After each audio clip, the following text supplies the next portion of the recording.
11 দলীয় ঐক্যজোট বাংলাদেশকে একটি আধিপত্যবাদ মুক্ত, বৈষম্য মুক্ত, চাঁদাবাজ মুক্ত ইনসাফ ভিত্তিক দেশ হিসেবে গড়ে তোলার জন্য এই ঐক্যজোট গঠিত হয়েছে। জাতীয় সংসদ নির্বাচন ঐক্যবদ্ধ হয়েছে। আমরা বলছি যে বাংলাদেশ একটি নতুন বাংলাদেশ হবে। 5ই আগস্টের আগে আপনারা দেখেছেন ফ্যাসিস্ট আমলে এই পুরো বাংলাদেশের কি ধরনের পরিস্থিতি হয়েছিল।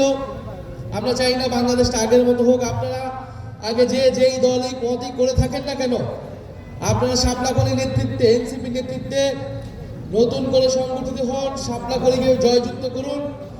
ইনশাআল্লাহ শাপলাকলি সবার সাথে ইনসাফ করবে, সবার সাথে ন্যায় বিচার করবে। 5ই আগস্টের পরে আমরা স্পষ্টভাবেই বলেছিলাম যে সবার সাথে আইনের শাসন অনুযায়ী ন্যায় বিচারের ভিত্তিতে সবার বিচার, যারা অপরাধী, যারা ফ্যাসিস্ট রয়েছে তাদের বিচার নিশ্চিত করা হবে। যারা অপরাধের সাথে যুক্ত ছিল না, গণহত্যার সাথে যুক্ত ছিল না, এমন কারো প্রতি কোনো ধরনের অবিচার করা হবে না।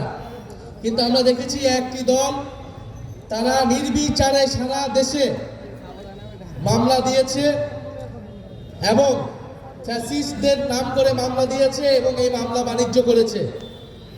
এবং যখন ভোটের সময় আসছে তখন তারা বলতেছে ভোট দিলে, ধানের শেষে ভোট দিলে মামলা উইথড্র করা হবে। বলে এটা একটা স্পষ্টই প্রতারণা। এই প্রতারণা তারা তাদের ইশতেহারও করছে।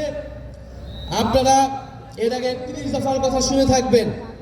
তারা রাষ্ট্র সংস্কারের প্রতিশ্রুতি দিয়েছিল যখন ফ্যাসিস্টবাদী আমল ছিল, কিন্তু 5ই আগস্টের পরে তারা নিজেদের 31 দফার সাথেও বিট্রে করেছে, প্রতারণা করেছে। সেই 31 দফার দাবিও তারা মানে নাই। যখন সংস্কারের কথা বলা হয়েছে সেই সংস্কার তারা মানে নাই। শিয়া বাটারের গুডনেস স্কিন রিপেয়ার করে রাখে সফট ও গ্লোয়িং। আমরা পুরো সারা দেশের শ্রমিকদের ন্যায্য মজুরির জন্য আমাদের ইশতেহারে আমরা বলেছি, এবং আমাদের প্রধানত শিক্ষা, স্বাস্থ্য এবং কর্মসংস্থান 3টি সেক্টরে আমরা সবচেয়ে বেশি গুরুত্ব দিব, যাতে আমাদের শিক্ষা ব্যবস্থায় জিডিপির 5% বরাদ্দ থাকে, আপনারা যাতে স্বাস্থ্য সুযোগ সুবিধা পান এবং তরুণদের যাতে কর্মসংস্থান নিশ্চিত হয়। জেলায় জেলায় যাতে IT centre, skill training centre তৈরি হয়, সেটা আমরা নিশ্চিত করব। এবং আমরা যেটা বলতেছিলাম যে আপনারা 16 বছর পরে ভোট, এবং এই ভোটের সাথে আছে গণভোট, আপনারা অবশ্যই বিচার বিবেচনা করে ভোট দিবেন। কারো মিথ্যা প্রতিশ্রুতি, প্রতারণায় আপনারা বিভ্রান্ত হবেন না। কারণ একটি দল দেখছেন সারা দেশে বিভিন্নভাবে সন্ত্রাসী কার্যক্রম শুরু করেছে। 11 দলীয় জোটের প্রার্থীদের উপর হামলা করছে। শেরপুরে তারা 11 দলীয় জোটের একজন নেতাকে, জামাত ইসলামের একজন উপজেলা সেক্রেটারিকে হত্যা করেছে। 5ই আগস্টের পরে এই ধরনের হত্যা করে তারা যে আওয়ামী লীগের সন্ত্রাসী রাজনীতি ছিল, সেই সন্ত্রাসী রাজনীতি নিজেরা করা শুরু করছে এবং তারা ভোট কেন্দ্র দখল করার, তারা সিল মারার এই ধরনের পরিকল্পনা করছে। কারণ আমরা দেখতে পাচ্ছি জনগণ 11 দলের পক্ষেই আছে। 11 যদি সুষ্ঠু নিরপেক্ষ নির্বাচন হয়, ইনশাল্লাহ জনগণ 11 দলের পক্ষে, 11 দলের প্রার্থী এবং তাদের প্রতীকের পক্ষে ব্যাপকভাবে ভোট দিবেন।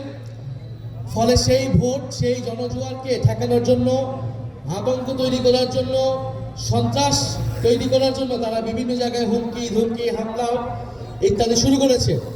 আমরা খুব স্পষ্টভাবে বলতে চাই, যদি প্রশাসন, যদি আইন শৃঙ্খলা বাহিনী, ইলেকশন কমিশন নিরপেক্ষ আচরণ না করে, যদি এইভাবে একতরফা হামলা চলতে থাকে, তাহলে 11 দলীয় জোটও বসে থাকবে না। এই সকল হামলার জবাব দেওয়া হবে ইনশাল্লাহ 12ই ফেব্রুয়ারি ব্যালটে। জনগণ এই সকল হামলা এবং সকল হুমকির জবাব ব্যালটে ইনশাল্লাহ সব জনগণ দিবেন।